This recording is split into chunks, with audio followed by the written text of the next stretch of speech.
Okay.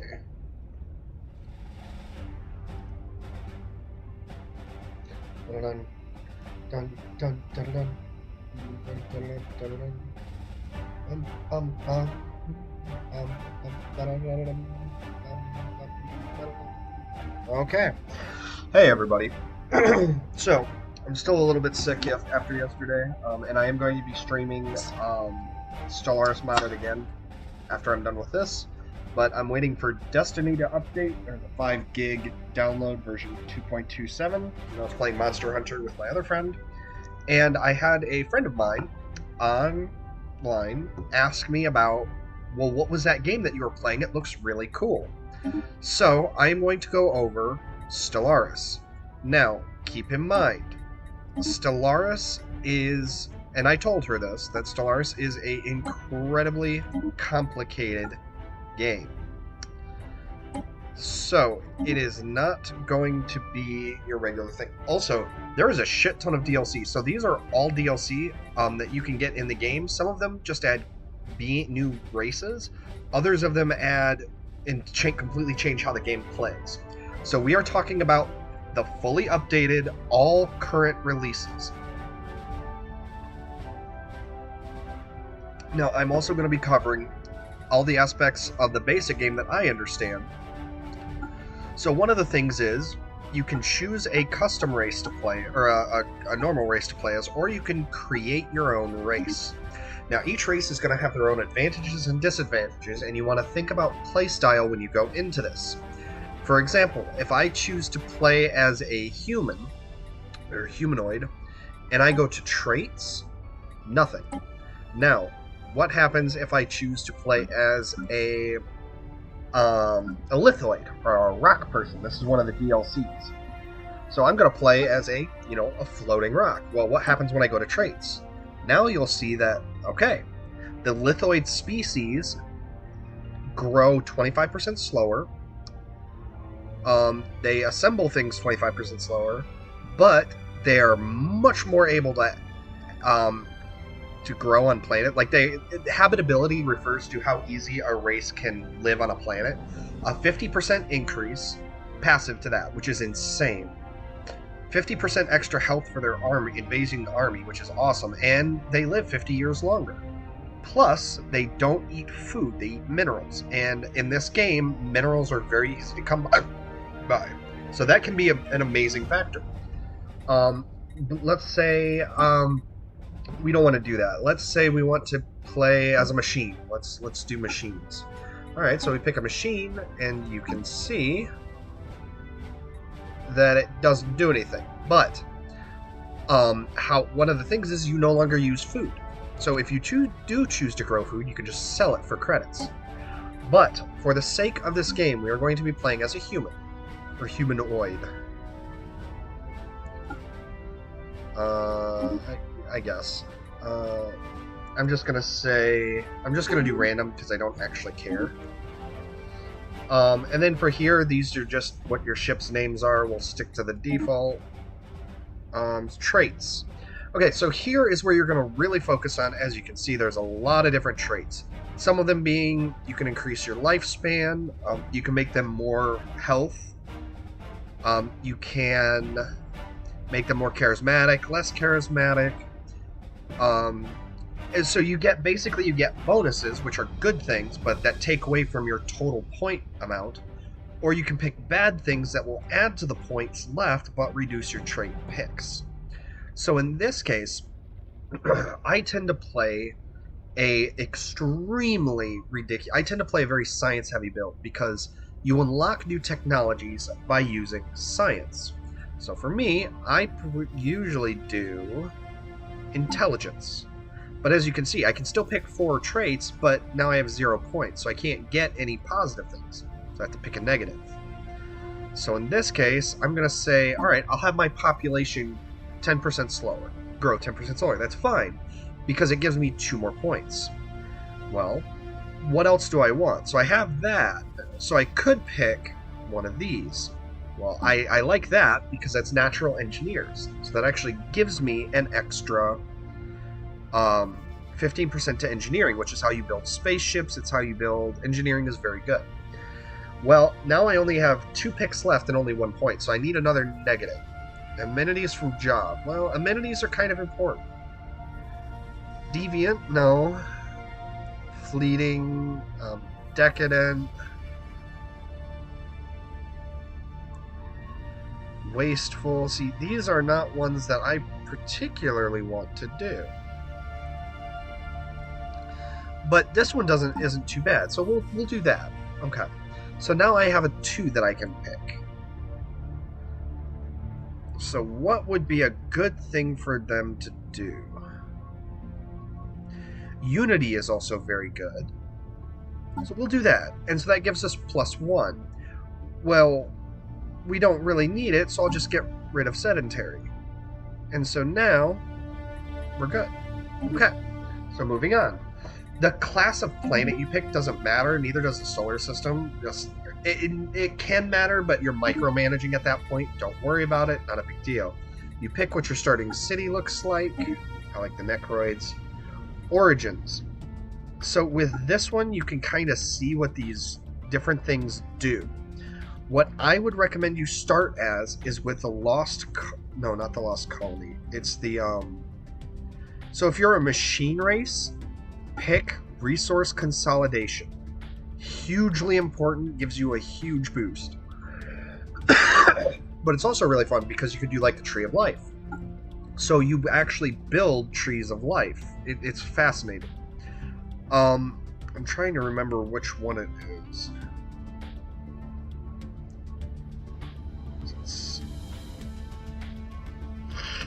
Yeah, it's this one. It's Remnants. Pick Remnants because it gives you a huge advantage. There are other things you can pick as well, just I prefer Remnants as my starting point because it does give you a boost. Okay, so here you have your government. The fanatic stuff, like the outer edges, are going to cost you 2. And the inner circles are going to cost you 1. Whereas this center one costs you 3, and that will allow you to pick a hive mind, so you can be like a locust swarm, or you can be a machine that gets out consciousness. Now, the outer ring. Each one of these does different things. Some people will like you for being a militarist, like other militarists. Other people will hate you for being a militarist and will seek war with you. So pick what you want and what bonuses you think are going to matter. And I'll be covering what different things do. So to get, if there's an enemy nation that you decide that you want their territory, you have to claim it before you declare war with it. So the claim cost reduces it by 10% if you're a militarist. Now, I prefer I prefer the Spiritualist, because if you choose Spiritualist, this actually gives you access to one of the most powerful things in the game, which is your spirit, or your race, can become psionics. And I absolutely love that. Then I pick Fanatic Xenophile, because not only so my trade value is plus 20%, I don't really care about trade value though. But I get 2 envoys more, which is very good, but I also, everyone else likes you except for xenophobic races. And even then, they're not as likely to attack you. So it's very interesting, and it's definitely more of a peaceful thing.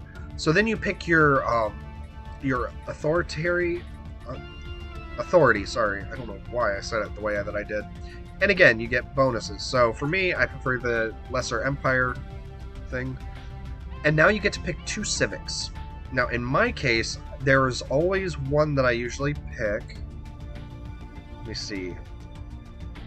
I do like the Shadow Council, but...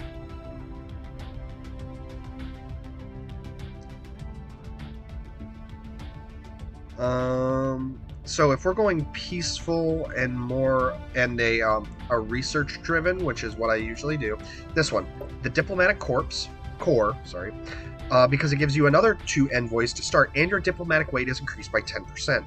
That is incredibly powerful because there actually is a Galactic Senate. So once you have those politics boosted, you actually get a pretty powerful boost, which is really good. So, and then I'm going to do Shadow Council, because then I'll be able to pick the units that I particularly want to have. Or the leaders that I particularly want to have. And then you can pick the voices.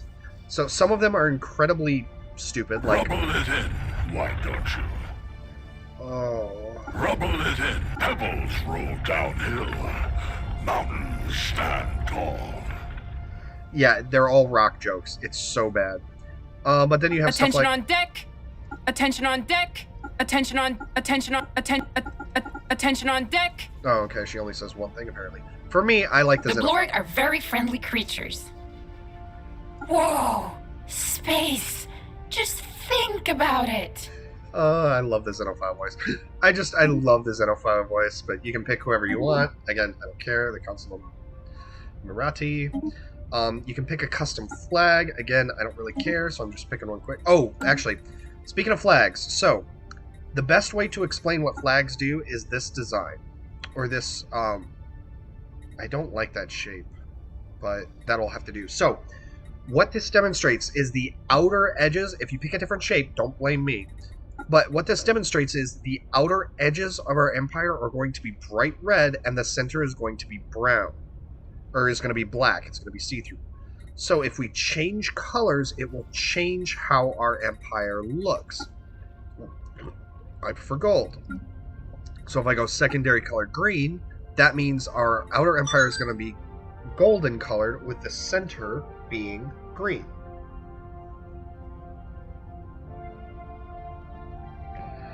Oh, she's a brat. I'm talking to a friend of mine, and she is a full-on... If you're familiar with BDSM, she is a full-on brat. Like, so bad. And she just said, I don't deserve to be punished because she decided to get snarky with me, and so I said something that would make her mad, and now she's getting mad back at me. Okay, so pretty much it. You can just pick whatever you want. You can change all this stuff. Okay, so done. Okay, so here, this is now the starting screen, so you can choose a whole bunch of different options. So you can choose the size of the galaxy you're playing in. I always prefer to play on the largest setting. You can choose the type that you're playing. I prefer spiral arms. Now, this is randomized, so you can choose to either have a set amount of empires, up to 30, or down to 0 for the 1,000. I prefer to do this, but then do this. So there could be 15 empires that spawn, or there could be 30. You don't know. It's completely random, and that's why I do it, because I love it.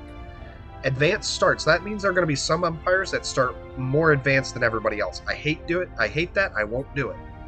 Fallen empires. Fallen empires are empires that are insanely powerful, but they have lost...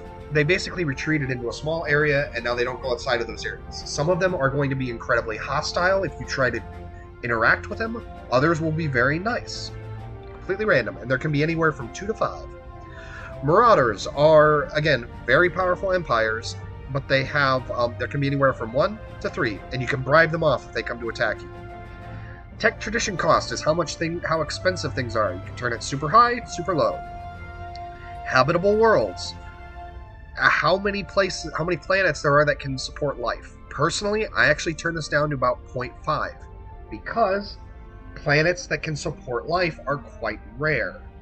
So, hence why I do that. Same with primitive civilizations. It's not common in our universe, so I prefer to set it to low. Crisis strength. That is the end of the game stuff. I don't touch it. Same with crisis type.